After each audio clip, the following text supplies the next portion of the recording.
Hey everyone, it's a dose of Dr. Drew. It is indeed, and we are going to get right to my guest. Mark Geragos is back with us just to give us a quick update. We left him where we left off. Had overturned the restaurant ban in Los Angeles County and was moving his way to the state. And Mark, welcome, and I understand you have some more news. Well, yeah, it's been some good reporting today, which will add to our application when we go in to sue the state on Monday. The reported today, you may remember the story about Governor Gavin Newsom having a dinner at French Laundry. Well, Yes. It's reported today that the birthday party of the person he had joined was the lobbyist for specific industry, which was TV and production. And apparently there may be a connection between that viral video you remember where the woman from, I forget the name of the pineapple whatever, but when she was going crazy, and rightfully so, because she was not allowed to have her outdoor thing, but the video and TV production was. And it turns out, well, I guess the lobbyists were not following the science, Drew. Apparently, we're following the lobbyist money. Well, that tends to explain this nonsense. I saw that reported this morning that the television, and by the way, I don't want to undermine what television and the movie industry is doing. They should keep doing that, and the restaurant should do it as well. So it's crazy. Exactly. It's so crazy. And the fact that you have to hire lobbyists to basically go wine and dine the governor, as you and I have discussed, as the health director of this state is saying, the decision to include outdoor dining and limiting that really has to do with the goal of keeping people at home, not a comment on the safety of outdoor dining, is infuriating to me and shows that this is not just arbitrary and capricious, but as our friend Adam says, it may be nefarious. Nefarious indeed. And I would just pile on top of that and say this so-called goal of keeping people at home where the disease can be transmitted, which is where it's transmitted in the home. He should be keeping people on the beaches and the playgrounds. That's where it doesn't happen. I'm going to give you one other piece of information, and then I have to go to a Zoom court hearing. Perfect. But even though I'm not dressed up. I need to ask one question. This is something interesting that somebody mentioned to me today. I have a friend who had just gotten tested for COVID yesterday, and she was appalled at the testing place because the testing place was indoors where everybody believed they had the symptoms. They're all put in a same very close knit proximity indoor location with proximity where nobody is cleaning the chairs. Didn't I say that? Else. I don't want to go get in line with a bunch of sick people to get a test. They're all clenching on the chairs as they're shoving it up your nose, and then you're getting in a place where there's 25 people who are all got symptoms. And you may not even have symptoms. I completely agree. And now you can get the same test for the rapid one, the antigen one, at home. You just go to Walmart, go to Amazon, whatever, do it at home.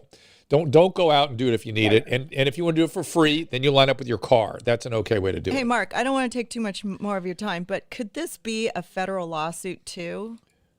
Yeah, there's absolutely could be a federal lawsuit. So you're absolutely right. We're considering that as well. It's just, at the end of the day, this thing has a politician who will remain nameless, who I spoke to yesterday, had reached out to me and said, and I won't identify the gender, that in their humble opinion, this is a tipping point constitutionally for what the government has done here. And it really is infuriating, and I'll just leave it at that. Well, I'm going to leave with one statement, which was that the Bill of Rights was penned during a crisis. A crisis does not nullify the First Amendment. That's exactly right. It's exactly right. All right, my friend. You too. Thanks for coming on. Good luck. Godspeed. We'll have you back soon. Godspeed. We want to hear more. All right, there he goes. Bye-bye. Thank you, sir. So there's the update. He's going to sue the state on Monday and maybe a federal case after that. That is Mark Geragos. I'm watching. Here's our team. Susan, I can't see anything on the screen. I haven't set you up yet. I didn't want to interrupt the thing with Mark. No, I know. He only had 5 minutes, and we had to be on time. Yeah. Okay, and also that was Joe's question, and he wanted to know about the U.S. If it could go. I'm so legal. Who wanted to know can that? Tell Joe, our buddy Joe Giannotti. Yeah. or as I say, Ginato. Okay, I have to. So now I have to make this look better. Sorry. Hey everyone, I'm going to let more people in. All right, so we see everyone here. I see. Give me the names again up there, if you could, Susan. Hold on, Because I see a couple of newcomers. We have more coming. They're also. I know, but I want to get the newcomer name there. And we also have Dr. Kelly Victory in there. All right, well, let's get Kelly in because I've got some questions for her before I bring the chat slow in. down. Slow your roll. We can take a breath now. Hi everyone. You can unmute yourselves. Hi guys. Hey guys, welcome, Hi. Welcome everyone. There is a newcomer above. Cody, you're a newcomer. Yep. Welcome to Where's this chat. Which one? This one? And Eric Anderson, who's I see your name. Cody. I see your name all the time on the chats, Eric. But I think this is the first time I'm seeing you. Maybe. Yeah, I was on the last one for like a minute with but I had to jump off because I had to get back to work. Hold on, I got to make this. And then Jessica, I believe Jessica also is a newcomer. Is that true, Jessica? Yeah, I have to. Hi, Dr. Drew. Yes, I am. Welcome. Kelly's in here somewhere. There she is. Okay, Kelly. Oh, hi. Wait, let me move this we have over. We everybody. got a bigger room. I have to. You guys, can you hear me? I do hear Chris. I have you. At first, I did not. Now I do. Okay, look. My And, daughter was more chewing people. on this, so I didn't know if it worked anymore. Okay, poor Chris tried to have a conversation with Adam Carolla about tools, and it didn't go the way she expected. I don't think, but it went the way I expected. I must tell you. You cannot, encroach on his. Yeah, she had bought tools that upset his sensibility as a tool of snob. But let me get right to Kelly Victory. We'll talk about that. Kelly, we'll talk about that. welcome Hi, to Kelly. our Welcome. Zoom room. Let's bring Kelly up front if we Okay, can. Kelly, here, speak Kelly, to me. Yes. There you are. Everybody mute yourselves except for Kelly. Yes, I got some questions for Kelly, and then I'll let you all ask her Right. Kelly. Dr. Kelly Victory, ER doc and public health official. Kelly, I'm so frustrated. Where to start? and I need, because I don't have formal public health training, I need you to help me. So Okay. I really need your help right now because I want to make sure I'm not dancing off into the sunset unnecessarily. Let's just frame for you the way I'm thinking right now. In Los Angeles, the Hispanic community is doing terribly with COVID. The African American community is doing better than anywhere else in the country. They're 9% of the population and 7% of the COVID cases. It would seem to me that one of the primary objectives as a public health official would be to explain that and to try to bring whatever's going right in one community over to where it's going wrong.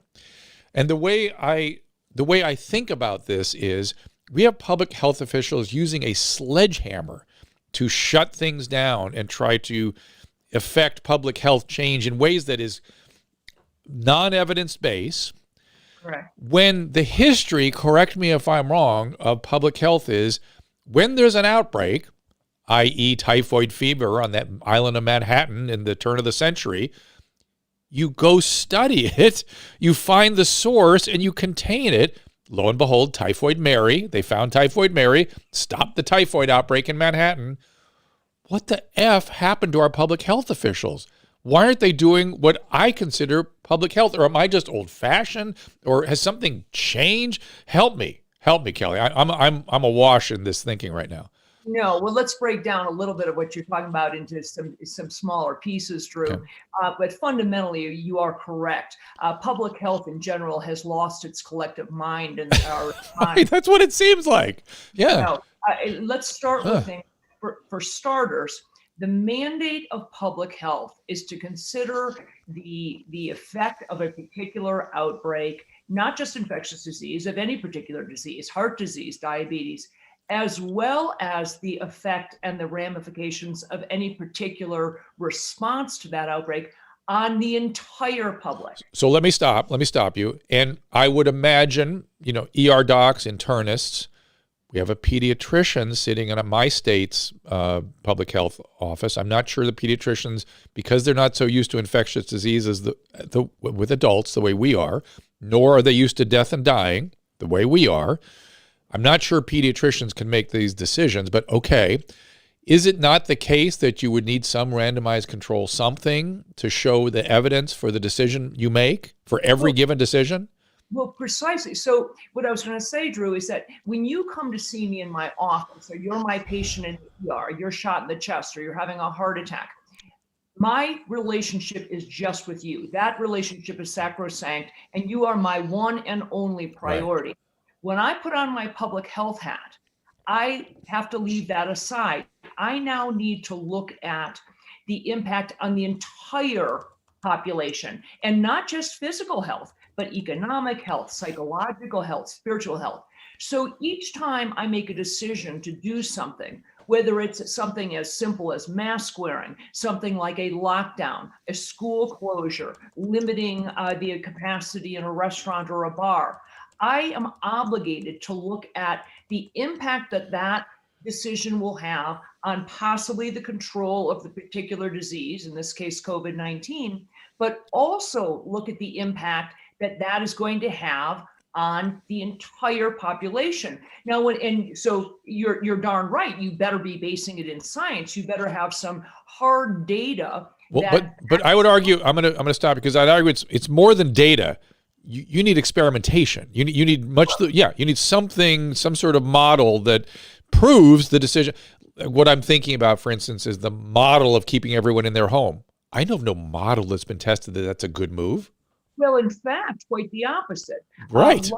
Lockdowns have only been used, in my knowledge, twice in history. Once back in the mid-50s in Africa, and then back in the mid-90s in Mexico in response to some infectious disease outbreaks. Both of those experiments were stopped within weeks, 2 to 3 weeks, because of the devastating impact that they had on the entire population with regard to food sources, children, people's ability to earn a living, all sorts of other things. Did it have even the desired impact on the disease in question? No, and right. That's beautiful. The bottom line is the idea of trying to do lockdowns or social distancing, whatever the heck that is, that made-up construct. Those things can be best described as a fool's errand. They simply will not stop the spread of a respiratory virus. I wish that they would. I wish that something as simple as wearing a mask or staying 6 feet apart from somebody would actually stop the spread of a respiratory virus, because then we'd know how to deal with influenza every single influenza season. We'd know how to stop the outbreak or the spread of the next respiratory virus. But they simply don't. And the tragedy in this, Drew, is not just the profoundly negative impact that these mitigation schemes have had on the broader population, but the fact that it has deflected interest, resources, time, money to those things that we know will work. Things like early intervention, all the things we could be doing, should be doing, the public health, the wasted public health opportunity to educate people about the things they should be doing to enhance the functioning of their immune system.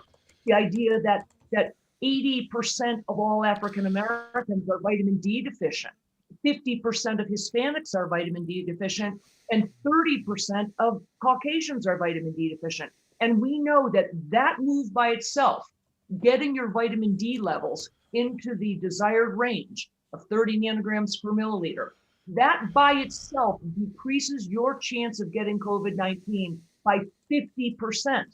Yet no one is talking about that. Instead, we're saying, quick, shut the schools down, don't go to church, limit the people sitting at the bar. This is silliness and not based in science. And as a public health person, it's an embarrassment. And I think that history will not look back kindly.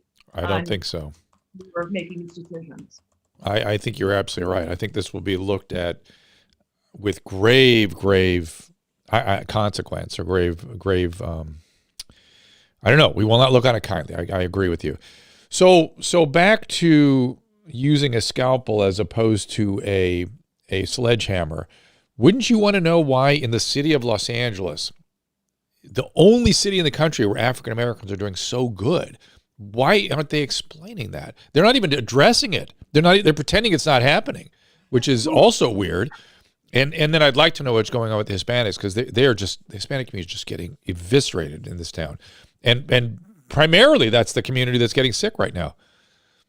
Well, yeah. So let's try to parse out cases, quote unquote, from people who are actually ill. Because as you know, there's a huge issue with the case numbers that have been reported. And for everybody on this call, make it very clear, I am not some sort of wacko conspiracy theorist. No. I've never said that this virus isn't real.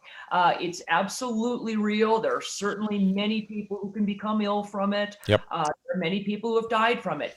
The tragedy in this, and where we've gone awry with this, is that we have acted as if everyone is at equal risk. And that is simply not the case. And that's where this whole thing went off the rails. Right. We've acted like people, school children are at the same risk as people who are in a assisted living or nursing home. So we can get back to that. But so let's differentiate, Drew, between cases in the African American or Hispanic community and people becoming significantly ill and getting hospitalized and or dying. There's no question that some of the underlying comorbidities that put people at significant risk for COVID-19 are disproportionately represented in the Black and Hispanic communities. Specifically, number one, that vitamin D deficiency issue, which is huge. So vitamin D deficiency is going to lead to more incidents of COVID-19 and worse outcomes in people with COVID-19. Obesity is going to result in that. Okay, metabolic syndrome, hypertension, those comorbidities, unfortunately, are disproportionately found in both the African American and Hispanic communities. So you see some differentiation there. There's also some hesitance, I think, to receive early treatment in some of those communities. Well, and by the way, physicians are being discouraged from offering alternative kinds of interventions. Yeah, if you call being decimated, excoriated, and maligned, discouraged, yes, we have been discouraged. I mean, because I'm looking at the ivermectin data, and Dr. Yo and I have been talking about that for a couple of weeks, and I'm persuaded that, well, certainly if I or Susan get sick, we will be taking ivermectin. Well, there's no question. I mean, the data, the literature is replete. I am on a call once a week with a huge group, hundreds of physicians from around the globe.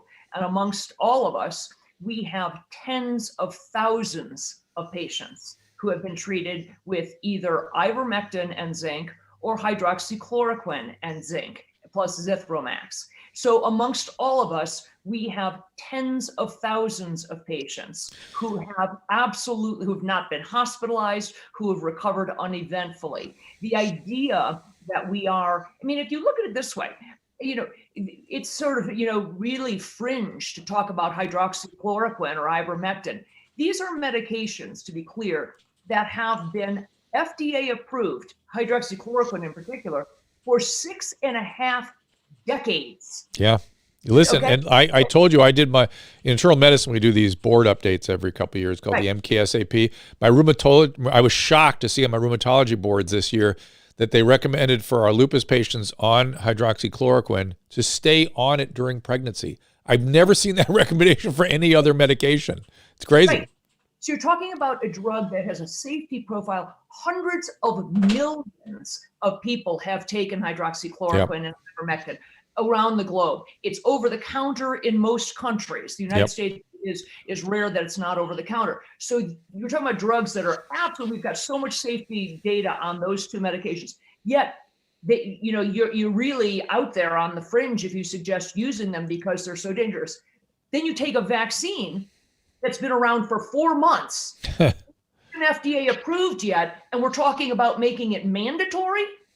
I mean, think about the dichotomy there. Yeah. So I, as a physician, should really, be taken to task if I think about prescribing a drug that we've been using for 65 years.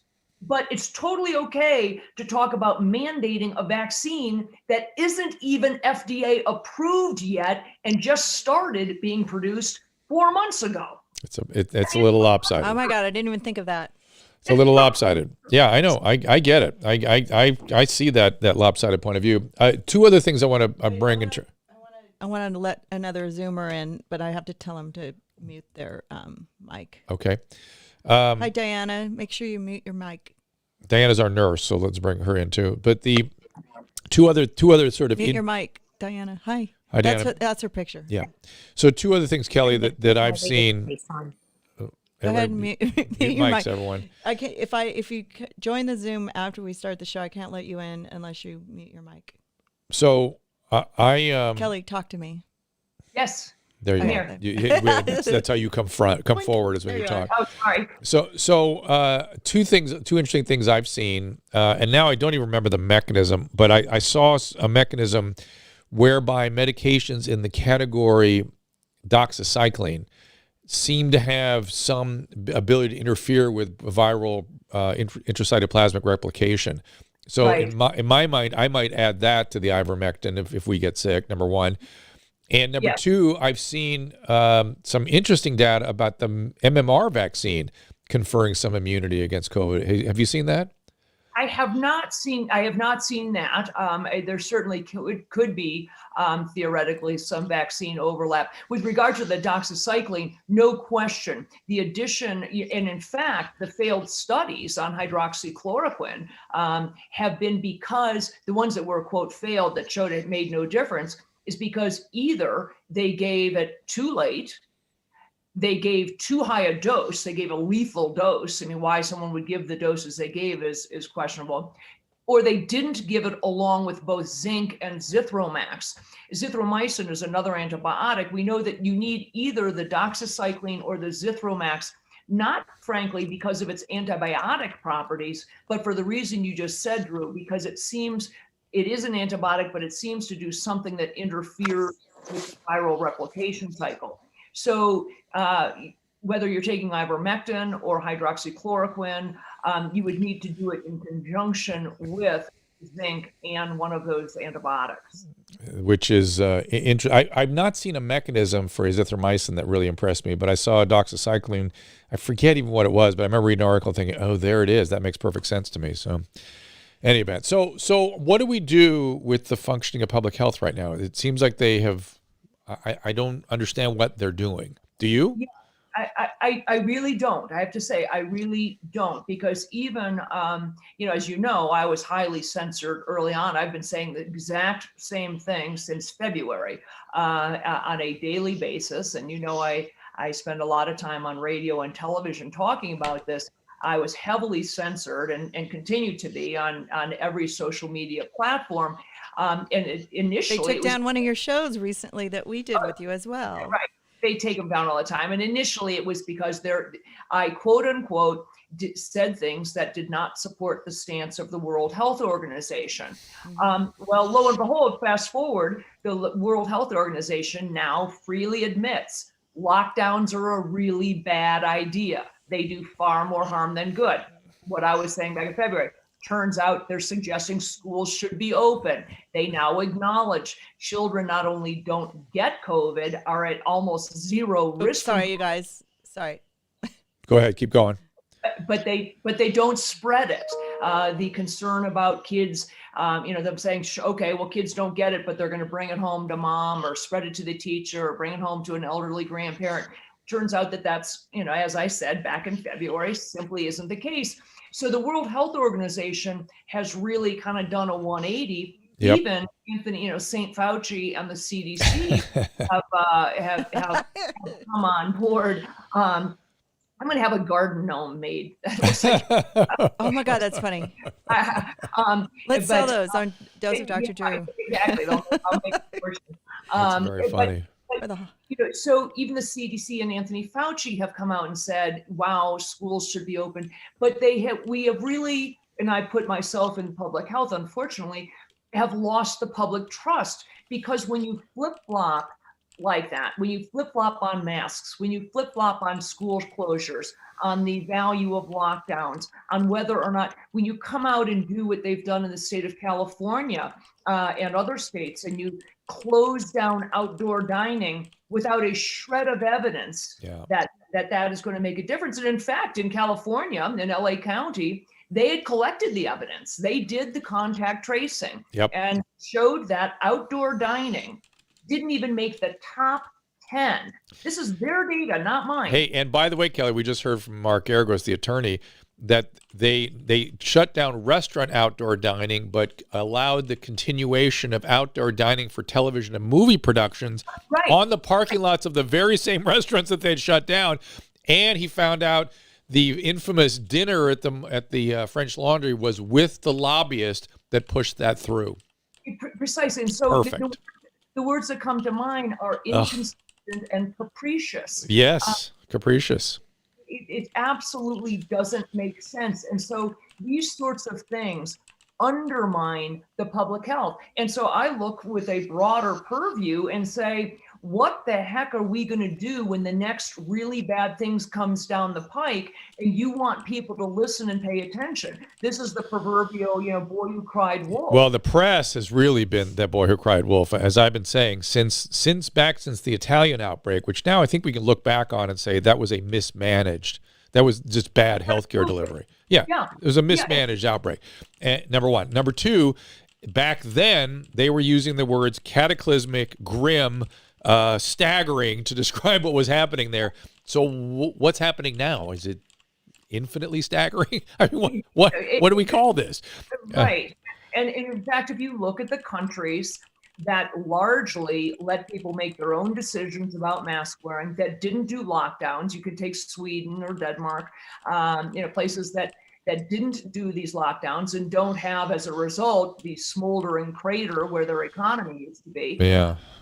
Those countries did fabulously. They are essentially doing better than we are. If you look at Florida, Florida has fewer by half, 50% deaths per capita than New York, despite the fact that they have been largely open for business, and despite the fact that Florida has every bit as large, if not larger, elderly population than New York. But they have 50% per capita of the deaths. So you have to look at that and say, this is the real sort of real life experience and data we should be using to guide us moving forward. Yet we have an awful lot of public officials that keep doubling down.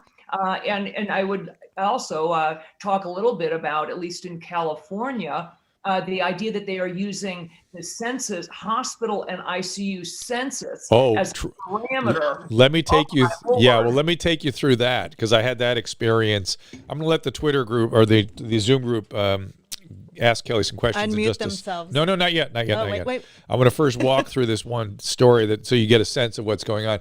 So here in Southern California, my news outlet reported on Riverside County Hospital, and again, by the way, the reporting on county beds versus private beds, they're not giving us all the data at once. It's weird, right? You get the county or you get the private.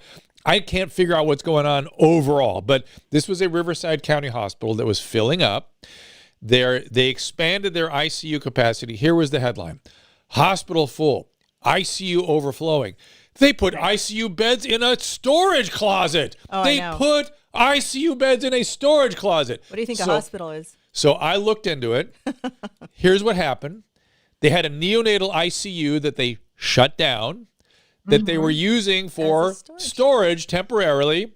They opened back up and made into an adult ICU and fully staffed a normal ICU. I heard that little tiny comment during it. It's like, oh yeah, it used to be a neonatal. They barely breathed that. It was that wasn't the headline. So the bed slots are a little narrow. It was made for a neonatal ICU. Babies. Otherwise, a normal ICU. They expanded their ICU. That's a pretty nice closet. Hold on. So then I went, okay, your ICUs are getting full. What percentage in that hospital of the beds in the ICU are filled with COVID cases? Do you know the number? 25%.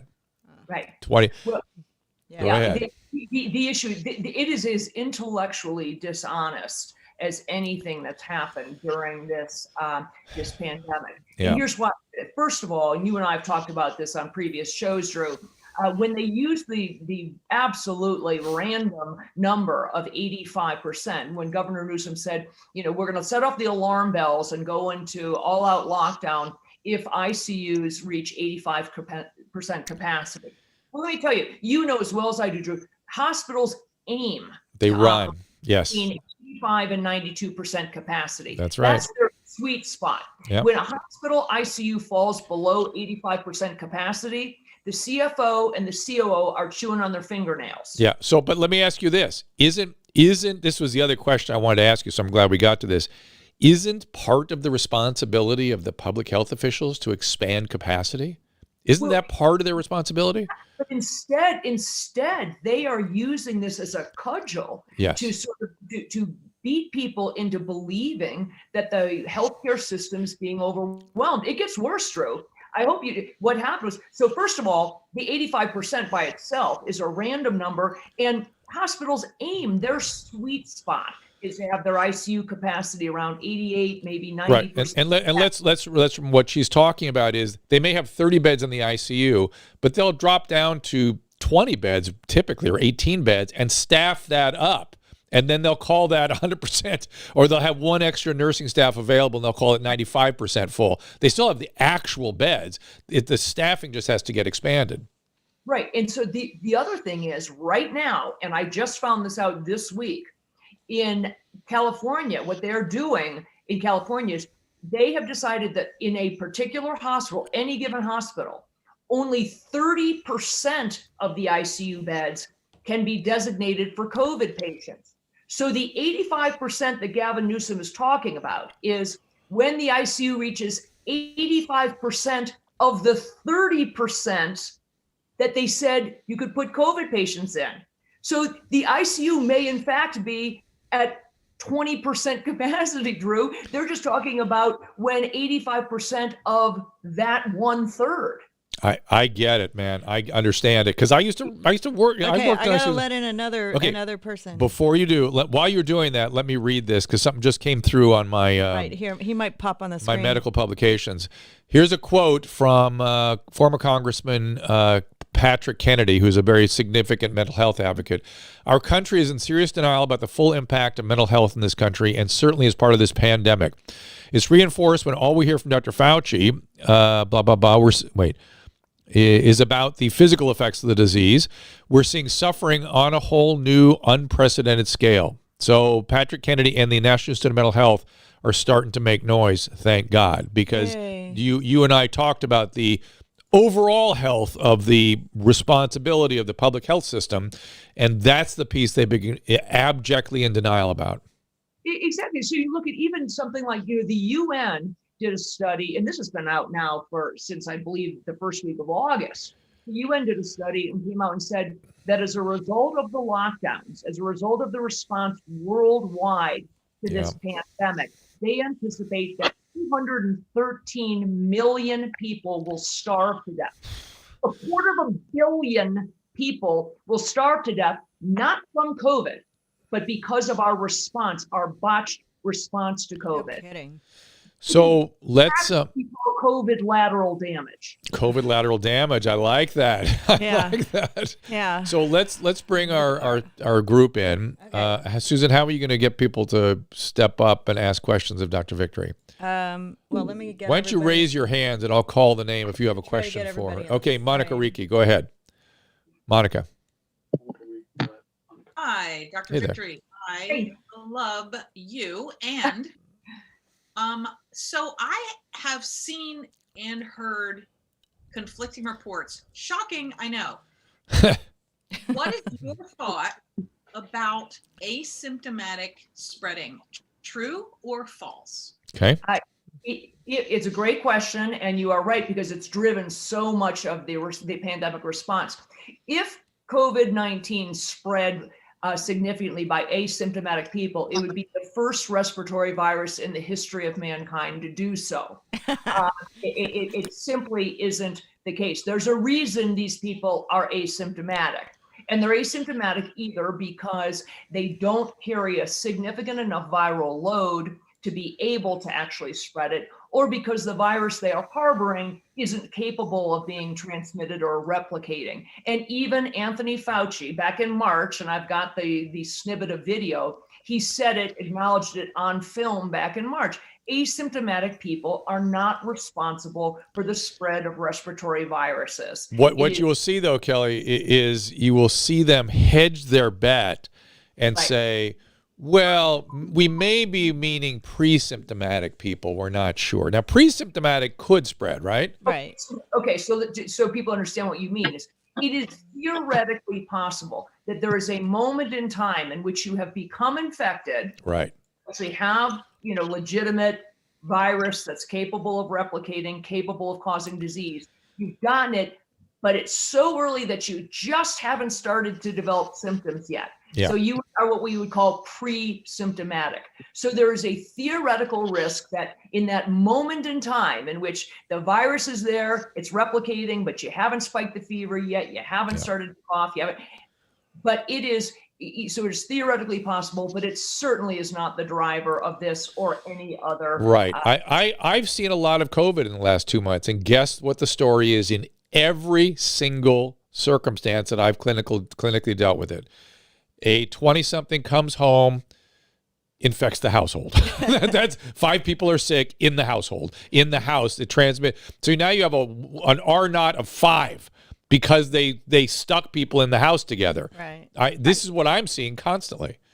So it's a good question, but the answer is really, although it's theoretically possible, Monica, it simply is not the driver of this. Yeah, I want to be that asymptomatic carrier. I decided that's going to be my life's work. Next up, Joe. Joe, I saw you raise your hand. Joe. Oh, we can't hear you yet. I'm sorry. Go ahead. So, the reason why I immediately raised my hand when Dr. Victory was talking about asymptomatic. Yep. So, interesting, the last week, I have been looking at comparisons between the Spanish flu and COVID on what the federal response has been, considering that both Fauci and the health commissioner back in 1918 kind of look the same. They actually do. It's really eerie. But, it's interesting. One thing I was reading about the Spanish flu was that a ship, they were, claiming that a ship with 150 people off the Alaskan coast had the Spanish flu and were all asymptomatic.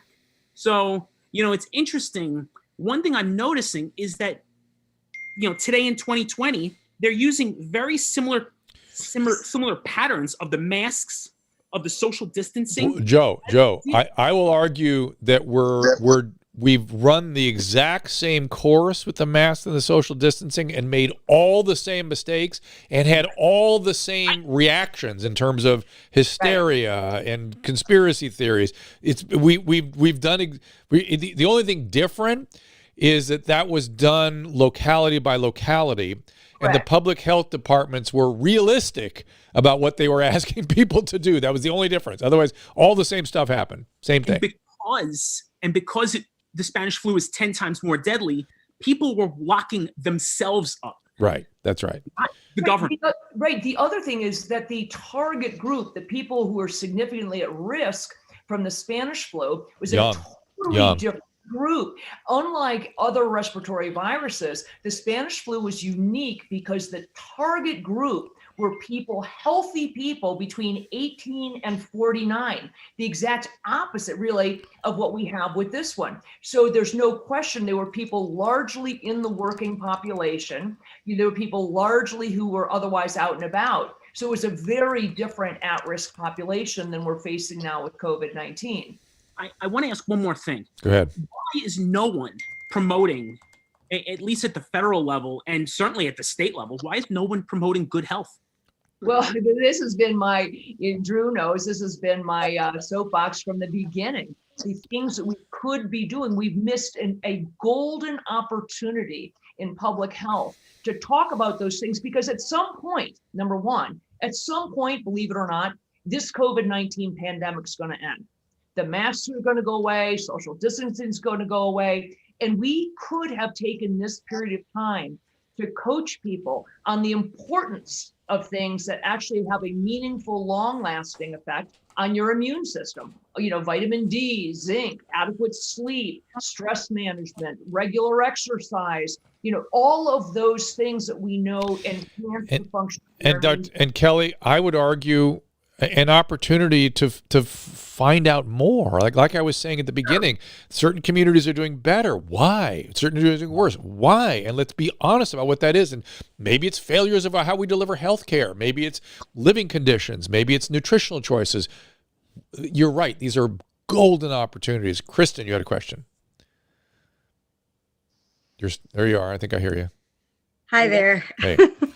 We're finished with our K-5 virtual class. My question is this. There's been obviously a lot of communication in regards to the school system I live in and what their predictions are for reopening schools. But the irony is that all of these plans that they've, built into flowcharts and, given data from, our local healthcare systems and what have you. Anyway, none of them mention the vaccine. None of them. And so wait, Kristen, I'm not following you. I'm sorry. Try that again. I didn't follow you. I apologize. So our schools are closed. They're making plans to reopen in maybe February, maybe March. But there is nothing within the notes or procedures for school reopenings that have to do with teachers getting vaccinated. Interesting. So let me give a little bit of a crack at that. I don't think they're going to vaccinate kids ever. And the teachers won't have access till the late spring, probably. Kelly, what do you think? Well, I have lots to say about the vaccines. And by the way, you and I, let's state up front, you and I are going to disagree about this because I can't wait to get it. I'm very excited about it. But go ahead. Let's go ahead. But I'm rooting for you, Drew. What's Ron going to do? Is Ron going to get it or not? Your husband. Well, to Kristen's point, number one. Wait, Kelly, is Ron going to get it or not? Your husband? No way. Really? Interesting. Okay. Absolutely. All right. Okay. So, and by the way, just let it be said, I am so pro-vaccine. Many people prior to this particular vaccine would call me a vaccine zealot. I have spoken and written prolifically on the importance of people getting vaccinated for those vaccines that have been tried and tested and for which we know the safety profile, things like measles, mumps, hepatitis, polio. I'm absolutely a vaccine zealot. But there are issues with this particular vaccine, and we can talk about them if we have time. Kristen, I think Dr. Drew is absolutely right. There won't be any push to vaccinate children anytime soon, and I sure as heck hope not, since it's never been tested on children, and they are at such low risk. What about the teachers? But the teachers, teachers, they will certainly be in line, and I hope that they answer the multitude of safety questions before teachers are ever in line. Interestingly, healthcare workers were supposed to be in the very first tranche. The very first people were supposed to get it. Already this week, you're seeing multiple major hospital systems back off and say, we aren't going to require it. Johns Hopkins, Baylor, many. So let's be fair. I mean, I'm a libertarian at spirit, even though I'm not really one. But so I think those hospitals should take that position, right? I mean, they shouldn't force that. But I absolutely believe they should say that it's voluntary. Yeah, it's not, I agree with you. If you're at risk, it's probably a good idea. If you're not at risk, but that's up to get over in a couple of days and then move on. That is exactly right. If you're a 28-year-old nurse, I'm not going to make my kids get it. Like I don't want my kids to get it. We have to all worry about old Drew. I'm going to get it. It's a very different population. Go ahead, Kelly. Get the favor and wait until they do a little bit more of the testing, Drew. I get it. Listen, I didn't let my kids get the chickenpox vaccine when it first came out because I'd seen some stuff in Japan that I didn't like. So they gave it to me. And so they got chickenpox, and I understand that waiting. I completely am sympathetic. I should have gotten that vaccine. And I suspect, correct me if I'm wrong, but when the time comes, you'll probably take the Johnson & Johnson vaccine, right? Which is the more traditional adenovirus thing, right? We'll see. We'll see. We'll see. Only because I've got KABC at the top of the hour. So she has to leave in a all right, we'll get her out of here. Other question from the crowd. More questions. Yeah, let's get the crowd in here. I have a question. Go ahead. Go, Casey. Dr. Victory. I actually want to a couple of points that actually were brought up. I want to go back to Dr. Victory talking about how things are eventually going to go back to normal. It feels like we've lost freedoms already, and I fear that we're not going to get all those freedoms back. Okay, see, I couldn't agree with you more. So when I say I didn't say go back to normal, what I said is the pandemic's going to stop and some of the stuff will go away. I agree with you. I think this is the consummate boiling of a frog. Yeah. You know, if you drop a frog in boiling water, it will jump out. If you drop a frog in cold water and slowly turn up the heat, it will not perceive the threat and it won't jump out and you will boil the frog. We have been boiled. I agree with that. There are certain things that will never change. I really fear that there will, that we will never go back to fully functioning as normal. I agree with you. We've given up unbelievable rights. And if you had told me back in January that fast forward before the end of the year, we'd be living this, that there'd be essentially, 100% of people wearing masks. We'd have one-way stickers on the floor at the Walmart. Yeah, right. I mean, I would have said you've lost your mind, but I agree with you. We before you got on the thread, we had Mark Geragos here, and something my son in law school has pointed out repeatedly, which that he thinks the courts will rescue us. He thinks the courts will push this back, and a sort of a new clarity may emerge from this if we all fight for it. From his lips to God's ears. Exactly. Yeah, medical doctors have no pull. You have to be. No, of course we don't. We've been bullshit. So go ahead. Who else is of interest here? Sorry, I used a bad word. I got one. Who's that? Oh yeah, go ahead, Eric. Yeah, so I had a question about the vaccines. My wife's a nurse practitioner at CHLA, and she was on the list about potentially getting the vaccine, but she's breastfeeding. So is there going to be any risks or side effects there? What does that mean? It's one of my biggest concerns. It's one of the hugest concerns. Absolutely. They do not know. First of all, the average vaccine, just so everybody understands, the average vaccine takes 4 to 6 years to come to market. That's if it's ever successfully brought to market in the first place. There are a heck of a lot of viruses that have been around longer than COVID-19 for which scientists have never formed an effective vaccine. Things like herpes, HIV, Ebola, Coxsackie virus, norovirus, lots of them.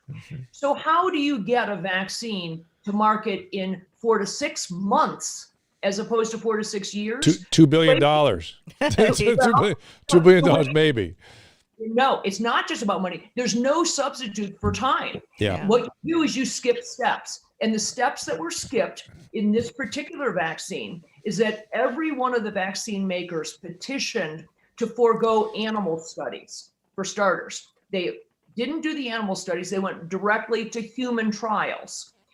They have not, and as a result, because of the short time period, they simply haven't tested it on huge groups of people, Eric, and that includes women breastfeeding. They do not know if the antibodies are secreted in breast milk, let alone the impact that those antibodies, if they are secreted, would have on an unexposed newborn or we need that data. You need that data, but you need every little subgroup needs to be studied over time. Drew, here's the biggest subgroup. Let's talk about the biggest subgroup it hasn't been tested on. Anybody with existing antibodies to COVID. Remember, on a daily basis, you are hit over the head with the baton of X number of millions of Americans have had COVID. Yeah. Well, we have to assume that all of those people have developed antibodies to COVID-19, yet they have never tested the vaccine on anyone who has existing antibodies. We have no idea how those people will respond, whether or not that might set off a cytokine storm or an autoimmune response. I'm not saying it absolutely will, but it certainly is within the realm of the plausible. To your point, I don't let my patients, I test, if there's a question of having had it, I test them for antibodies. They do not get the vaccine if they have the antibodies, period. But those people, just so you know, are public health officials. Don't ask anybody position of power. They aren't suggesting. I know. Anthony Fauci isn't suggesting that if you've had COVID-19 and have antibodies, that you would be not have to have the vaccine. And yet, I understand what you're saying, but yet here are two physicians saying no. We're both saying the same thing on that one. Right. And I'm going to do a little wrinkle on my going to get the vaccine. I'm happy to be part of that large-scale, time-contingent experience that we need to have to bring you and others onto the boat. So I'll put myself up front as a human subject of sorts because A, I'm tired. I'm tired of this bullshit. I want to get on with things. And two, I feel a certain responsibility to. Okay, Drew, you got 30 seconds. All right, Kelly, thank you as always. Gotta go. Enjoy the radio. We could go for hours, Kelly. Of course. And we missed you. Well, come back anytime. You know, I've got the radio show from 1 to 2 every day. KBC, anybody in the LA area that wants to listen, go to KBC. All my friends at KBC, say hi. And you can hear more. Do you have a radio show now? I don't have. I just do the doctor hour on KBC. Good. You go, girl. Great. I'm very proud of you. All right, man. All right. Cheers. All right, we'll bring our panel back. There you guys are. Kristen, did we answer that question adequately for you? We kind of went off in various directions, but did we? You did. Thank you. Okay. I'm just selfish. I want my kids to go back to school. No, I know. No shit. Just so they can stop being so weird. I'm noticing education is the most important thing for kids. I'm noticing, Kristen, that Susan Pinsky has a natural empathy or compassion, I would say, for what you're experiencing. She almost can't tolerate. I have 2 kids in school still. She can't tolerate your discomfort all getting because master's degrees. I understand, but they can't get a job, from the beginning of this thing, she keeps saying, "Oh my God, if the kids were little! Oh my God, if the kids were little!" And then you're experiencing it is a little too much for Mrs. Pinsky to handle. It's just, I'm sorry about that, Susan. It doesn't. It's not that. It's just that we as parents know what's right for our kids, and it's just the government is really, really testing our ability. It's just hard, especially with my younger kids, especially with my daughter who's got some special needs. Oh, I know. I keep looking to the future like they're going to have a plan and a date, and they just don't. And okay. They can't. Their hands are tied. So let me, I got to address something on the thread here. This is Marshall. Marshall, you have to listen to what I said. Don't misquote me. What I said was, I have my father in my head, who is an old family practitioner, who I know would respond to the current epidemic by saying, we had thousands of children dying from polio. Why are we reacting so fiercely to the flu? He would be saying over and over, it's the flu. It's the flu why are they? He'd be confused. His whole thing was young people and children. Years of lost life was what he worried about more than anything. Yeah. And so he would be constantly chanting, there were children dying from polio. We didn't shut the place down. There were thousands of children dying. We didn't shut things down for that. And if you remember, Susan, when our kids were little, how anxious that made him and me. Oh, yeah. Yeah. And so that's what I was talking about. Your dad was a good man, Drew. Well, you're seeing that. You're coming to that conclusion now. No, I always knew that. I adored him. I wish he was alive to knock some sense into people. He'd be on the show every day. He would be on this show every day. That's true. Just let him sit in. It would be interesting to hear his take. So who's got a question up there? Raise a hand. I'll call on you. Go ahead, Cody. I think that's who you are, Cody. Casey. Yeah. Casey. Cody. Oh, Casey. Cody, yeah. Well, we have a Cody and a Casey. Yeah. Cody's new. We'll I want to hear Cody. Cody. Just came in. Yeah. Yeah. Cody, go ahead. Hey, what's up? Hey. So I want to bring up a point that I saw about we had 7 months to build any new hospitals, temporary hospitals, all of that in fear of overcrowding, but we didn't do anything. Like overcrowding, why can't you just build a temporary hospital, say even in the parking lot or Yes, Cody, you're making the point I was making with Kelly. I don't know, you may have missed what I was saying because it was a major issue for me. I asked her, she's a Harvard-trained public health official, and I said, isn't part of the job of public health not to blame the population for the outbreak, but to expand hospital capacity, expand and manage medical resources? And she said, absolutely, that's their job. And they've just lost track of it. You're exactly right. If they need to expand. They know how to do that. They can build tents. They can bring the ship back from the Navy. There's all kinds of things they could do. And that's so obvious. And there's so many steps along the way that's so obvious. So why would I believe anything? I know. Really, I have no reason to believe anything. Well, how old are That's you? what brought me How old are here you? to- How old are to you? thi- 28. I called you You're our kids' yesterday age. about the ketamine thing. Oh, good for you. Yeah, good for you. Yeah, so I Thank you reminds for me that. of Douglas and because Jordan I a was like, lot. I don't need it. But like this COVID thing Yeah. is like fucking my mental health up. I because bet. I already have the whole 9 years. I could go through it, whatever. But it's just I'm pissed because I'm someone that stays in. I'm not gonna like show my whatever I vote for, whatever. It's just all I'm just like chilling. But this really pissed me off. Well, here I'm with you, man. And you, from about your age to about 15, I'd say. We talked to Mia Burke on this thread, a 15-year-old, a couple days ago, and she was saying the same thing. We can't believe anything, and we're trying to create our own sources of information to respond to that, because you should not believe anything that's on television. It's all hyperbole and distorted. As I told you, let me tell the story again. My television station reported on Riverside County Hospital becoming overwhelmed. They're busy, but they focused in on ICU they have to push beds into a closet. They have to have ICU beds in the closet. I looked into it. It was a neonatal ICU that had been closed for a time, that they used for storage, that they opened back up for adult ICU. Right. That's how hospitals function. Then I asked, well, what percentage of this overflowing ICU is consumed by beds for COVID? 25%. And I pretty much guarantee you the other 75% is people who delayed treatment because of COVID. That's 75%. Exactly.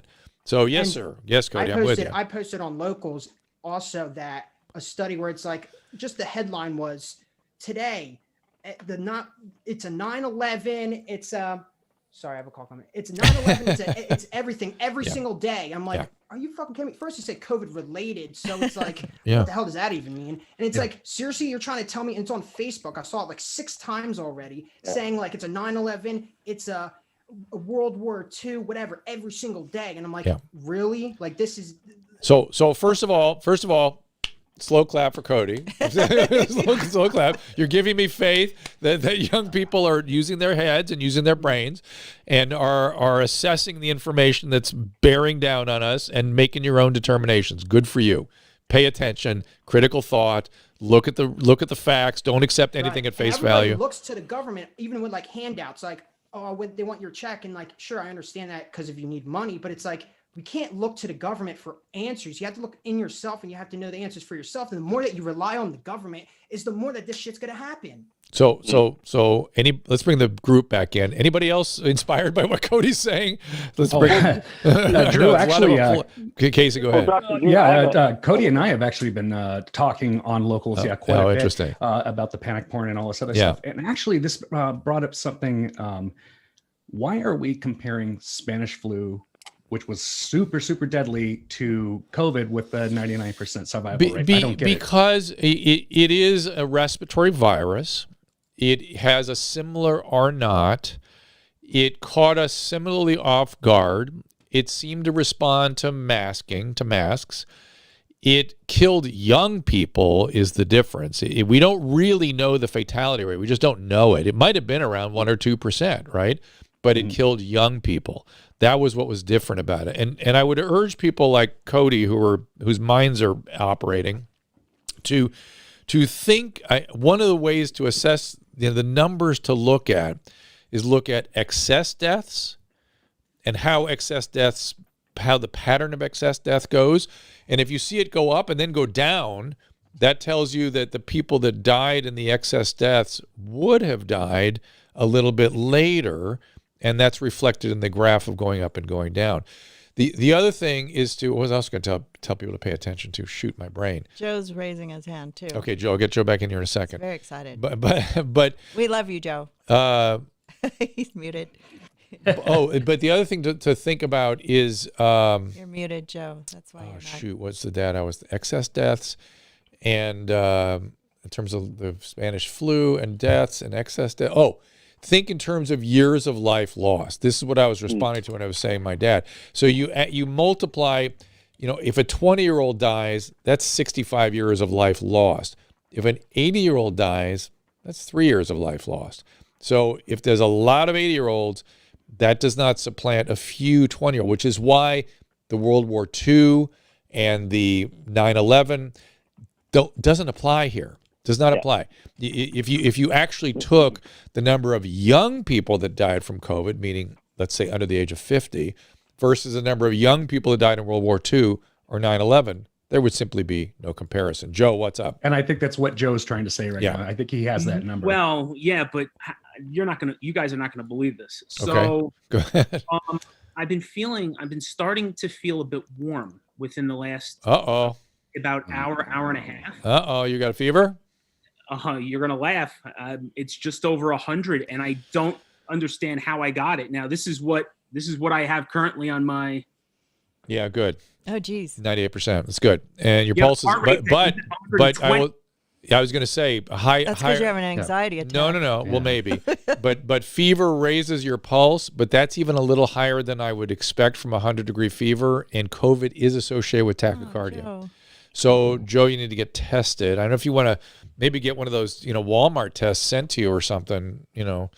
You know what I'm saying? So you don't have to go out, but sit in do line get tested. with all the other sick people. And if you get sick, let's get you in touch with Dr. Yo, who has been prescribing ivermectin and things for people. Can't hear you. I lost you. I've been in touch with. Okay, good. I've been in touch with him, and I'm going to call him. Good. ASAP. Good. Do so, and I'm sure you'll do fine. I'm sure of it. But let's stay in close touch and. Don't and worry, see how this goes. He's and got my Tylenol. number. And by the way, there's a lot of febrile illness going around that is non-COVID. A lot. Yeah. So it could be that too. Man. So Isn't that something else? And again, I'm just surprised. Now, again, it's been warmer in New York today, and it is warm. It is a little bit warm. not going to give you that 100-degree No, you temperature won't and get a tachycardia. It's not going to do that. That is a fever. So let's stay in touch, see what happens. And anybody else want to comment up there? Dr. Drew, what you just said about the ICUs not being at capacity, Yeah. like it reminded me, is there a parallel with like what you said about the excess deaths? Like we don't know, like there's no reporting on what the normal capacity actually is. Is Right. it more? Is it less? And I can see the media just taking it to Correct. whatever narrative they're already going to spin. So Correct. So I will I don't know tell what you. to think of what's being reported. So I will tell you, I listened rather carefully to some of the reporting on. I'm looking for that issue too, and there was a charge nurse they interviewed who was in charge of bed management, and she said we're always busy this time of year, but this is above and beyond our usual busy. So she acknowledged that this is sort of a typical thing this time of year to have the beds full, but that this seemed a little excessive. She kept emphasizing, of course, they let this part slip out. They don't emphasize it. She kept emphasizing, we're fully staffed. We have great staff. They're doing great jobs. We're under no constraints to deliver good care. It's going to be fine. They don't report that part. So, But and is it like a little more busy? Should we be like, yeah, it's a little more stressed than we normally would be, or is it like they make it sound like we're totally underwater? correct. But again, this nurse whose responsibility it was to make sure everything's okay was saying, we're fine. We're fine. We're fine. But we are flexing. It is more than usual, but we're going to be fine. Don't. And her note was, don't stay away from the hospital because that was a big mistake during the shutdown. We had this huge flood of people who delayed treatment, and they're all coming in now. So, and I have trouble getting people to go to the hospital. It's rough, man. And I've had people die because they wouldn't go. Yeah. So other questions from the group, and then we're going to kind of wrap it up, Susan, I think. So worried about Joe. But I'm not. I'm not worried about Joe. Joe's going to be he'll fine. Be fine because he's Joe, I'm sorry for Joe, but I'm not worried about Joe. I want to hear what he goes through just because now we're all curious. But well, we'll check in with him every I just day, hope he's okay. we got to get him about 14 milligrams mentally, of. I guess he can't work. He has to like go home and just sit there and wait. And Joe, let me get Joe back up here. Joe. Yeah, I'm here. Yeah, right now is when I want you to start some of these medications. I mean, the faster the better. Are you taking 50 milligrams of zinc? I've been taking 25. Take another 25. 50 is the number when you're sick. Okay. Okay. And then C. You taking quercetin and vitamin C and vitamin D? I didn't. You know what? I'm going to take. I took it yesterday. I'm going to take it right now. 500. It's 500. Okay, and then however, I've got hydroxychloroquine. I do. Okay, we'll talk to Yo about that. Have him make your decisions with real medications. Yeah, okay? yeah. I'm going to call him as soon as you are finished. I'm going to call him. You know what? drop off or walk away and call him now. We'll work on your charts. Because we'll show your charts tomorrow. If he puts you on the ivermectin, I want that delivered to you as soon as possible. Joe's been sending me charts and information, and he wanted to talk to. But we'll have Mark back, and we'll have a little one-on-one. You can have a one-on-one. Yeah, since you're gonna be sitting at home sick anyway. So. Isn't this unbelievable? And again, I when I woke up this morning, I felt just fine. Well, but this is one of the interesting things about the transmission of this thing, right? I mean, Joe, have you had any contact with anybody in the last 7 days? No. Right? Do you have a sore throat? Right?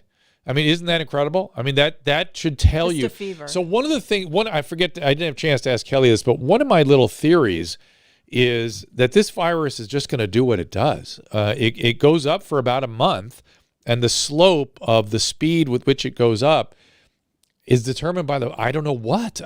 People want to blame it on moving around. I'm not sure that's true. And Joe's an interesting case example, if he ends up having COVID, of this fact, is that I was looking at the last 2 outbreaks, and they all sloped up for about 30 days and then plateaued. That seems to be what we're doing this time, though the slope of the graph was much more positive this time. It was much steeper. But it seems to be plateauing in the country, but will it stay at the plateau for long? We're plateauing at such a high rate. It's something we got to get down pretty quickly. Can you smell food? Take Tylenol. Take Tylenol, yes. Take about fever, take about 750 to 1,000 of Tylenol. But I smell everything. I just so you may just have. I had almonds just now. And look, it could be a lot of things. It could be a lot of things, but that's why you got to have a physician. So when does the taste go away? Like what part of the illness is it? More early, later? Usually early. Yeah. Okay, so maybe it's something else. I hope. Yeah, we'll see. God, okay. you have to get anybody else in the group there want to get a last couple questions in before I wrap this thing up? Anthony's got something for you, Doc. I have a question. Yeah, buddy. Anthony. Okay, I'm hearing. Hi, it's me, Anthony. I'm hearing that I guess since they're getting short on Pfizer, they're going to try to get away with cutting the dose in half. Instead of giving you 2 shots, just give you 1 shot. You think they're going to try to pull that off? And if so, would the efficacy even be where it should be? No, that's a disaster. That's a disaster. Where'd you hear that from? The news, of course. No way. You and I were talking a little bit yesterday. So here's what I'm going to call my hospital as soon as we end this thread, and kind of pound on the door a little bit and ask exactly how you figuring out the tiers for this thing. How much are you planning to get? And again, my hospital might fall back on a lottery system, which I think is a horrible idea. At least get the upfront people vaccinated. Lottery for the rest of us, I understand, but and again, I don't get what's going on here. Where is Anthony? Don't you wonder where the public health department is? Shouldn't this be their job one, getting the vaccine distributed? Oh, most definitely. But I've heard, because we was on a meeting yesterday, and the county is going to be in charge on how they distribute it out to us. And who is us? How does that determine by the county? Because we're a SNF and things like that. So I guess the big hospitals are going to get theirs first, and then people that are in convalescent homes and SNFs and things like that get theirs next. We're still in the 1A category. Okay. But we're not like the top of 1A. Yeah. And are you going to be given it by institution, or are you going to have to send your staff somewhere? I don't know. They haven't given us that information, how it's going to even get to us or That's anything. insane. I don't know. That's insane. Yeah, you're the director of nursing for a large skilled nursing facility, and they can't even tell you. I can't even. It's so incompetent. I know, because they're letting the state do it. It's not just being incompetent. mandated by the by Trump. He's not on it. It's incompetent. I'm sorry. It but makes me very medicine's always frustrated. been that way. No, this is really irresponsible in a lot of ways, but we'll see. I think also because California and New York has such a large population, they should be really on top of it. Seriously. We'll see. All right. Well, Anthony, I understand you had a little outbreak too, right? In the facility. Yeah, we got some stuff going on that's driving me crazy, and the hard part. I mean, I don't care about I don't care about COVID. It's just a medical thing, but the having to deal with the staff panicking because of not enough information, and people don't want to come to work, and that's where it's taking its toll right there. I get it, man. And if they sit home and watch the news, I can imagine what you're dealing with, right? Yeah. Yeah. Ugh. Ugh. Well, that's okay. I'll just tell them, just go hang out on locals. You'll be fine.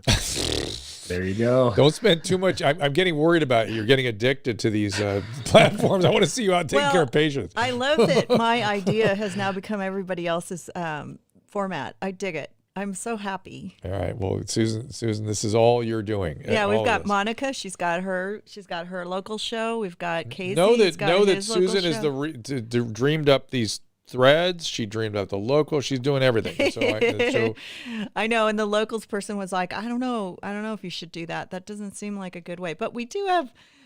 We have a few followers over there. We're making a little money. Hey, by the way, thanks for all your contributions. I want to thank everybody for joining our members organization and giving us that. I don't know what it is, like $7 a month or something. Hey, I have a couple quick comments here. Nola, who had COVID, said her taste actually didn't go away till a few days into the illness, so that's interesting.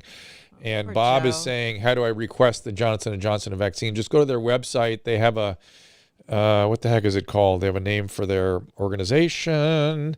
It's like Ensemble, I think it's called. You just sign up there, and Susan and I signed up for it. They'll tell you if you're in or not pretty quickly. Okay, everybody. No, they can't go yet. Oh. I have a question because Okay. let me find this thing here. Okay, here we go. Let me do this really quick. Okay, we're gonna have mugs. We're gonna have swag. Awesome. But I've been working with Anthony's This is guy. Susan again. Okay, hold on. I gotta bring up the pictures. They're here. Yay. So here's an idea. I don't know. I mean, I'm getting it done. I don't care what it takes. But Anthony sent me a guy, and I like the top ones. I don't like seeing my puss on things. I know, but you don't get to vote. So, anyways, we can do these photo mugs with Drew's face and Dose of Dr. Drew, or we can just do it where there's a logo on the side. Let me do something. And then we thought maybe some masks would be fun, or we're looking at these are the mugs. They also have the travel mugs, whatever. But I kind of need everyone. They can't speak right now because they can raise their hands. I know, but I don't have the Zoom hooked into this. But it's just a few ideas. I kind of like the clean ones, but I don't want to do it based on my needs. If you want to have Drew's face, we can take another picture. We can, what Drew? You can't vote. I'm just trying to persuade them. Okay. All right. So anyways. How come you don't have any of the merch like on the YMH site? Okay, so here's the deal. We want to work with Tom with the YMH stuff. Okay, we're going to do that too. It's different. It's different stuff. Yeah, it's a different organization. This will be on our website. This will be on our. If anybody is interested, I will make an effort to. And the YMH stuff, let's face it, is a little more extreme.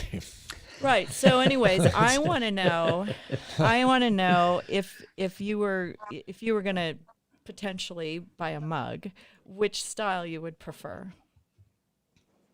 I'm all about getting ounces. I want the biggest cup I can possibly get. I would want the one, as Dr. Drew said, with his puss on it. Sweet. Me too. Yeah, I figured people want your puss. Okay. I'm with Anthony. Yeah. Well, we want his puss so we could draw mustaches on his. Yeah. All right, fair enough. Now I'm with you again. Does anybody like the just the real simple one with the logo? Yeah, those are fine. So I put a super chat in for Drew for governor. How about that? Well, you guys caught the attention of one Mark Geragos who started taking that very seriously and has been bugging the crap out of me. You know what's really funny? My mother and father used to have a mug. It was like a plastic pink mug, and it had Ronald Reagan's face on it. It said Reagan for governor, and we had that in our house. We probably have it somewhere in That's this really house funny. now. But it's just so funny you said that because it hung up in our house from, for years, like 20 or 30 years, and that's sort of funny. Could you Drew for governor? I think you should go Drew for governor. I've already made that. I made the first ad. All right. Well, I want Kristen. Is Kristen still here? No. Kristen's gone. hey. We need a graphic designer. We need somebody to design it. And yeah, I didn't even think of that. Tom Cigars is in his cigar shop, I believe, today. Correct, Ooh. Tom? Thomas? I don't think he's here. Maybe not. Yeah, he's enjoying his cigar. That's Right, what's going on. exactly.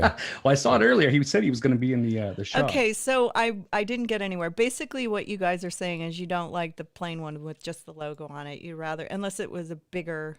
I think. Oh, we need Drew's face on there. Yeah, I think so too. I kind of threw that together today because I figured that's what you would like. And then what about masks? I think the virus will be over by the time we get them out. They won't be out for Christmas. I was trying really hard to get them then, but we unfortunately missed the window again. It's only been a year since we talked about it last year, but we are going to do it. And if you guys sign off on it, I will move forward. But the Dr. Drew for governor is funny. And then also we're going to do a rational revolution thing with we are? with your mom's house. Yeah, I pushed it through Okay, good. Tom, and then I told Nadav that we liked it. And I would do it myself, but they said, why do it that Twice, way? But that I have limited control over. So, but we will get everybody a mug. And everybody who is in this chat right now, if you want to email me your address, I will send you a it doesn't have his mug on it, but I will send you a Dose of Dr. Drew mug that just has the logo. Anybody we haven't heard from want to ring in with anything? Everybody cool? Oh, there's Tom. Wait, somebody's. Now he's back. I see some mouths moving. You got to turn your mics Tom on. didn't get his vote. He wasn't here, right? Yeah, I've enjoyed listening while I've been working. Oh, good. Thank you for that. Appreciate it. So, Tom, here's a few ideas for a Dr. Drew mug. We have the just one with the logo, or would you prefer to have one with his face on it? Oh wait, I gotta put him back on that. Oh, I think he's muted. Hello, Tom. We hear you, Tom. Tom's an IT guy too. You talking to me? We're talking to you. Sorry, Bill. They're talking to me. They're talking to me. Did you see Which one do I like? Yeah. Yeah. I like the mug, the one with his mug on it, literally his face. A mug on the mug. See, Drew, I think the wife would like it as well. She's Yeah. a fan. Yeah, okay. Yeah, I mean, Yeah, that's what we Dr. did Drew. for Ask Dr. Drew. And then we could also maybe do one with Anthony's mug on it too, from the banner if he wants. I would love an Anthony mug. That'd be awesome. Yeah, we can have, like, if you have a favorite guest, we could have the Anthony banner, we could have the Dr. Kelly Victory banner, we could have the Dr. All Yo banner, and have those all lined up too. So your favorite shows. So, I don't know. I love it. I'm trying to get this done by New Year's. I want it to be the New Year's mug. That's awesome. So What about Christmas? now we missed the Christmas window. Okay. It'll take a couple weeks for them to produce them, and then they have to start shipping. So, okay. And how about on the Restream? Are people saying they even want a mug? Like, I don't know. Yeah, there's sort of lukewarm enthusiasm there. I mean, they're not. I mean, whatever. We can make T-shirts later of Dr. Drew for governor. So. Okay, you guys, I'm playing the drunk uncle again, trying to head for the exit. No, you have a haircut, is Yeah. what you have. Yeah. So, guys, we appreciate you all being here. Thank you, Dr. Kelly, Victory, and to Mark Geragos for giving us some information update. Andrew Ashkasvili, I see you as always there. Why don't you come on these threads? We haven't seen your puss yet. You've been an important contributor. Hoodies. Somebody wants a hoodie. Susan's going nuts with the merch. Well, we're going to talk about it more because we gotta. I'm building my little Shopify organization over here, and hopefully we can make everybody happy. So, and the guy's really cool that Anthony said. I really like him. Thank you, Anthony. No problem. That's what we do. I wish Chris was here though. She's such. Christopher Lundgren on the Restream, it keeps pointing out that we want to get Dr. John Campbell in here, which I would love to do. We would do an earlier show. We've all emailed him. He's not responding. I know. even sent Michelle after him. I know. He's if anybody can get somebody. He's the UK nurse that does those great YouTube videos every day, and we'd have to do something in the early morning hours to accommodate, I'm sure, his schedule, which we'd be happy to do. So we'll see. We'll see if we can keep going after him. It'd be a fun interview to do. I hope we don't get censored again with having Dr. Victory on. It's worth the risk. We I learned think something from her every YouTube's time. the only one that takes it down. So like if you guys, if they do take it down, you can share the Facebook or the Periscope link, because they don't do that. Only YouTube. It's weird. Okay, Can I ask guys. a quick question? Sorry. I just, it's Diana. I Hi, came Diana. in late today. And so I just was curious, because I apologize. When you come in and it's late, how do you mute right away? Because I came in and didn't mute. Is it just right at the bottom, or is it? when Yeah, you- just the little microphone. You click Just on the at the microphone bottom button. one. Yeah, and How are things going at your hospital? If it's quiet, you just stay quiet. It's okay. I want to hear updates. Go ahead. Well, we haven't started the bamlanimab Mm-hmm. yet. I just don't think there's a lot of takers. Why? Because I think maybe because it's for outpatient setting, and I think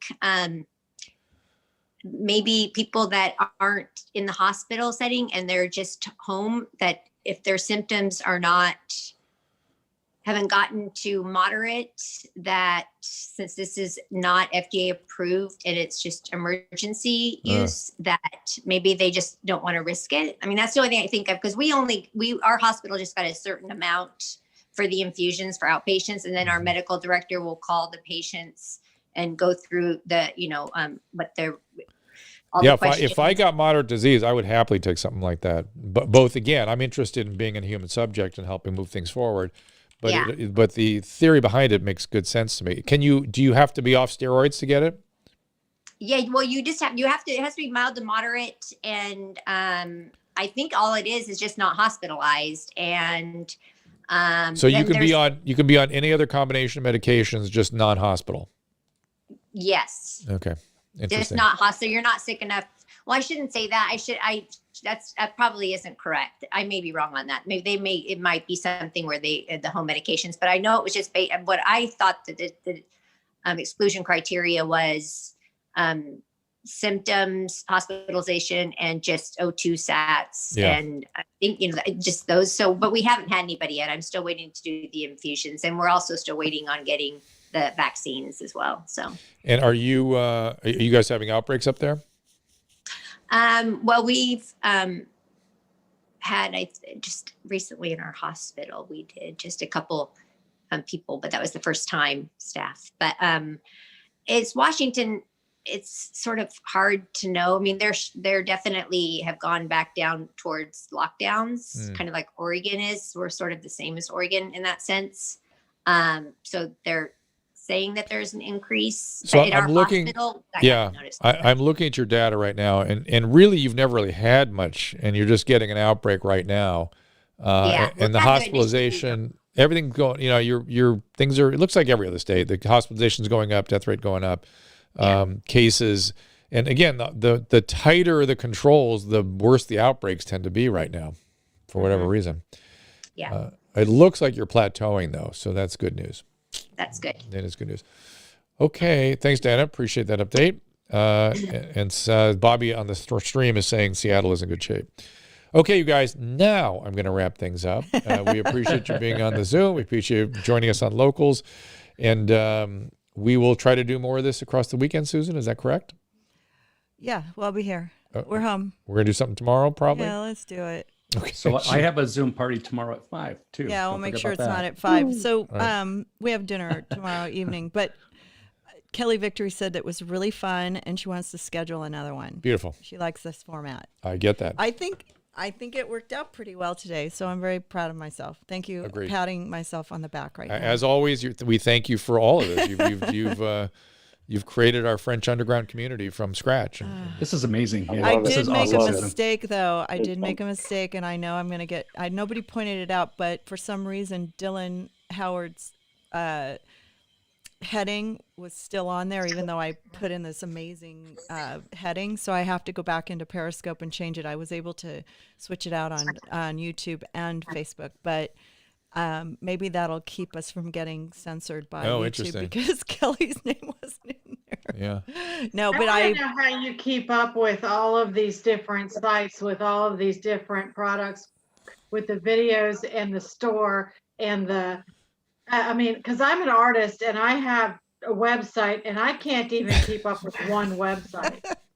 Yeah, we have a website. We have podcasts that we have to rope in, or 5, and then all his normal stuff. And it's a lot of work. You don't have somebody like me driving you crazy. I think is the problem. But you know what? I got to say, Anthony's guy is going to help us get those mugs made, and you guys have to help me sell them.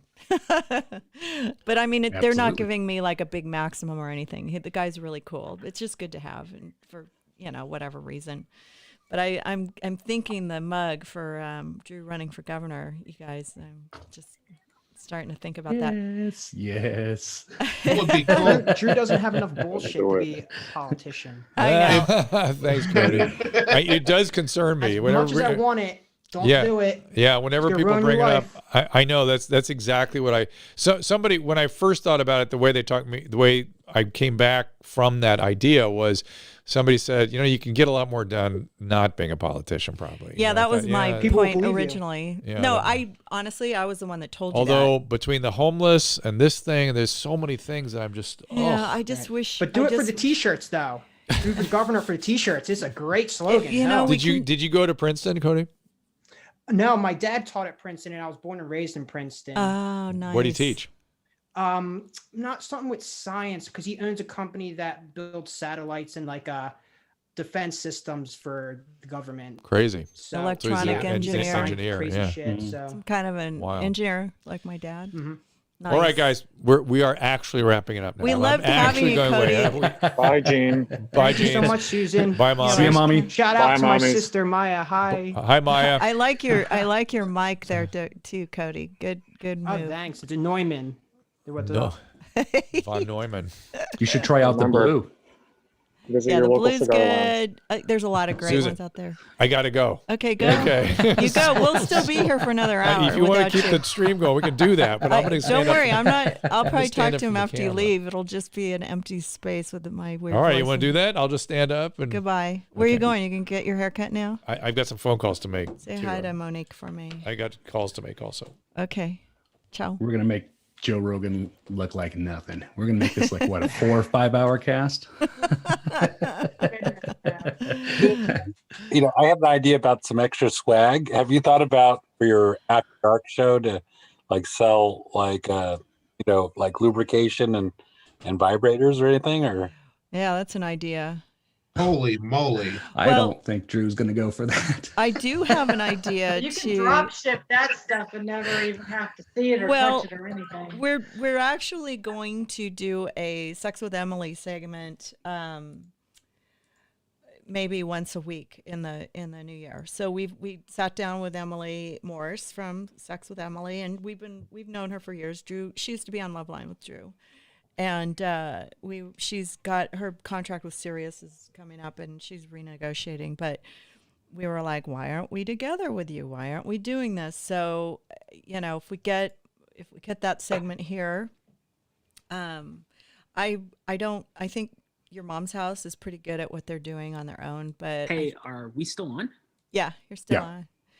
And also, I would like to do a mental health show with her because she can maneuver that kind of a situation as well, on more of an helping people. But we can also incorporate the sex mental health situation, talk about things like porn addiction and go a little deeper with that and keep it real. But she wants to do a platform with us, so it might be cool, and we could sell some stuff.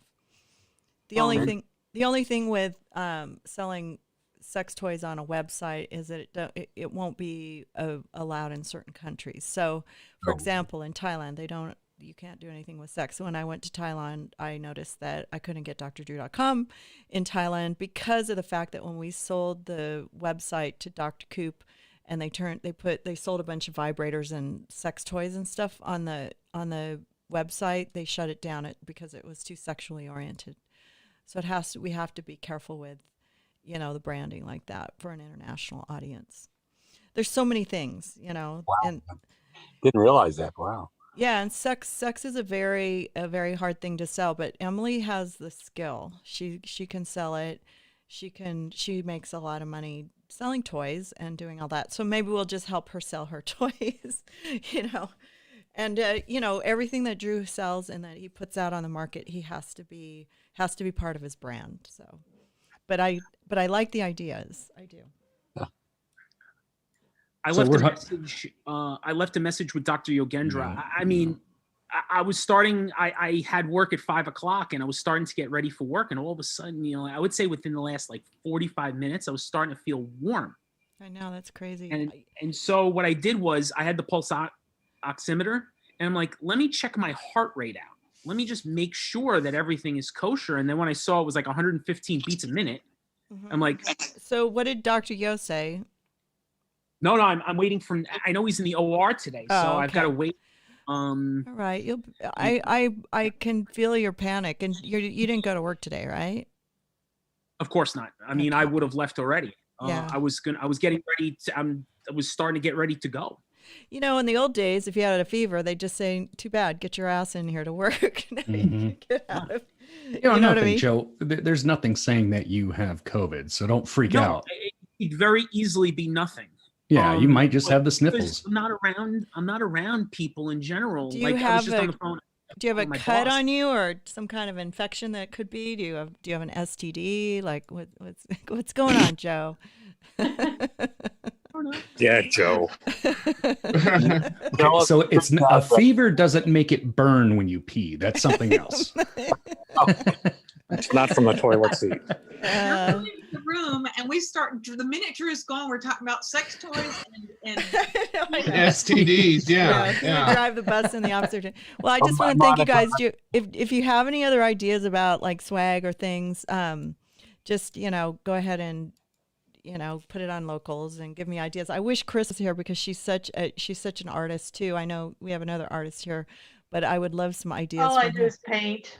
Yeah, I would love to see her, what she would, feel about this, because she's got a good eye for that. But any ideas you have, just keep me posted. And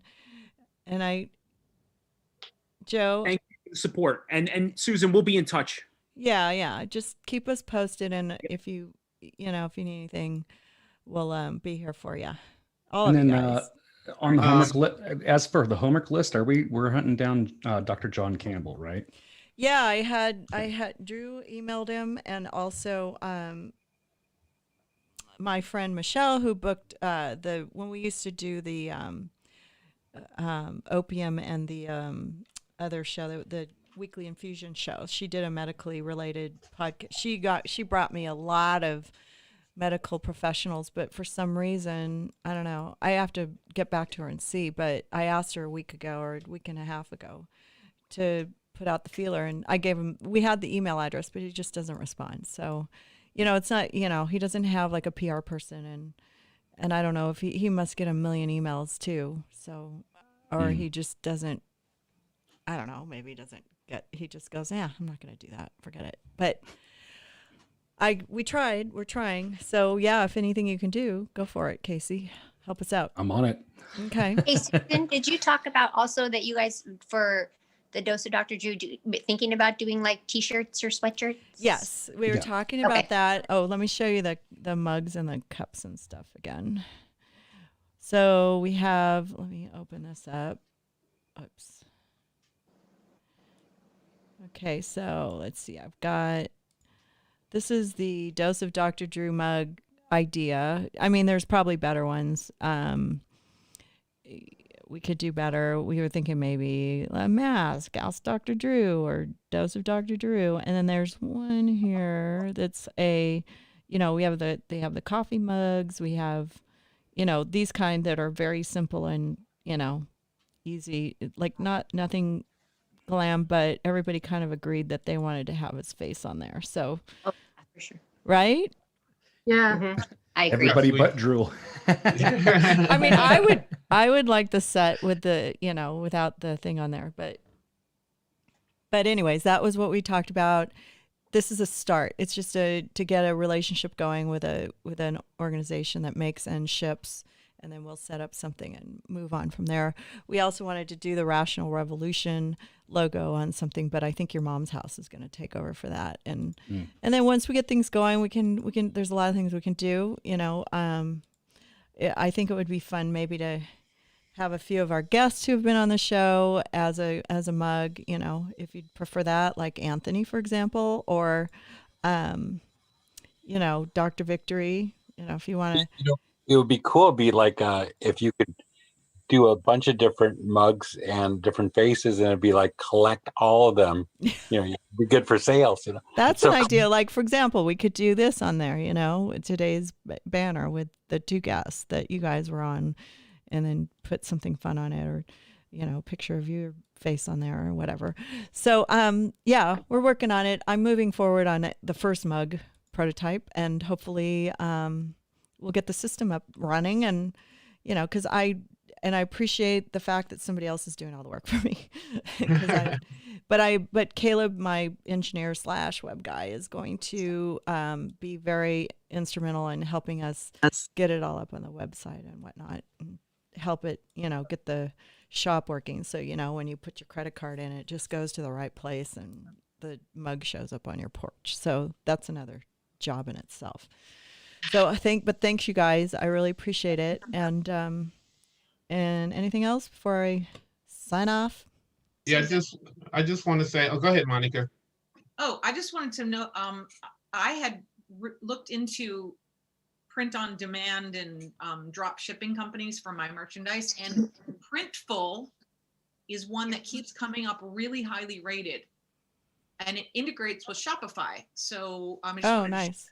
Yeah, we need to integrate with Shopify, and we're working on that. I think we're going to do it from our own with this guy, because his prices are really good. So maybe I need to talk to him then. Maybe we can share. And I think the more business we bring him, the better he's going to treat us. So seems like a nice guy. He's local. He's in Anaheim. So he seems cool, right, Anthony? Oh, he's very cool. I mean, totally. Scott's the bomb. That's awesome, dude. Yeah, he's a good guy, and anybody who's friends with Anthony is a friend of mine. So, yeah. You're getting Anthony to talk like me now. What happened? I'm getting you to talk like me. Hey, no problemo. I want an Anthony mug. Okay, everybody on Restream, we see you. Thank you for watching, and thanks for listening. And any suggestions are welcome. Go to locals.com/ or drdrew.com/locals and get in our community, and then we'll see all your posts there. It won't get mixed in the middle of all the other platforms that we're on. Real quick, Susan, it's drdrew.locals.com. Well, there's two. There's drdrew.com/locals and drdrew.locals.com. So you can go to either one. Yeah. So if it's easier to remember, just drdrew.com/locals and we'll Casey Gates mug. Yeah, I already have a couple of those made. But thank you. Casey Gates mug. Yeah. Oh, you do? Okay, we'll get you a Casey Gates. Send me I a head. really do. I want a Casey Gates mug. I want to draw a mustache on that face. He's got him. Don't you have mugs? Yeah, taste a case. Taste a case. Yeah, they're not here yet. So yeah, I was going to send a couple of them out. Tom's going to get one. Hey, I want a mug, Casey. This is Oh the my reason God, why you she guys does are that. such- Painting. I'll sell paintings. I'm not selling mugs. I sell Beautiful. Make a mug out of your paintings. Make the mug out of my paintings. I'll just wrap them. I'm not selling it. I'm just sending it out. They're just gifts. So Okay, you it's just a guys. joke. God Anyway. bless, and share if you care, because we need everybody to share this today. With the right heading. I'm going to redo it on Periscope, so don't send that one out until I put the. Oh yeah, but the YouTube's is ready to go, and also Facebook. If you guys want to post and help us make a bigger meeting next time, I guess Kelly will come back. But Awesome. have a really good evening, and we're gonna go hang out with Josh Flagg and Heather McDonald for dinner, and hopefully, outside in 40 degrees weather to make sure we don't get each other sick. So, but you guys have a good one. Hey, have a good one. Thank you. Susan. Bye.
As we're gradually moving back to opening schools and businesses and, of course, our in-person interactions, I want to remind you, this is all time with cold and flu season getting going. Staying hydrated is key to helping your body deal with the added stress and with the upcoming flu season. My regular fans have heard me talk about a product called Hydrolyte for a long time now. It's an amazing rapid rehydration drink. It's a mix that, well, we're obsessed with here. I'm excited to announce they've just released Hydrolyte Plus Immunity, just in time for cold and flu season. Hydrolyte Plus Immunity starts with their fast-absorbing electrolytes and adds a host of immune-boosting ingredients. Each single-serve, easy-pour drink mix contains 1,000 milligrams of vitamin C and 300 milligrams of elderberry extract, creates what is hopefully immune-boosting formula that's high in antioxidants and zinc. Combining this with Hydrolyte's 7 key electrolytes, it's a fantastic way to stay proactive and properly hydrated. Hydrolyte Plus Immunity comes in convenient, easy-to-pour powder sticks that rapidly dissolve in water and make a great tasting drink that has 75% less sugar than your typical sports drink. It uses all natural flavors, and it is gluten-free, dairy-free, caffeine-free, non-GMO, and it is vegan. And you can find Hydrolyte Plus by visiting hydrolyte.com/Dr. Drew. Again, that's hydralyte.com/DRDRW. And be sure to use our code Dr. Drew 25 at checkout for a special discount.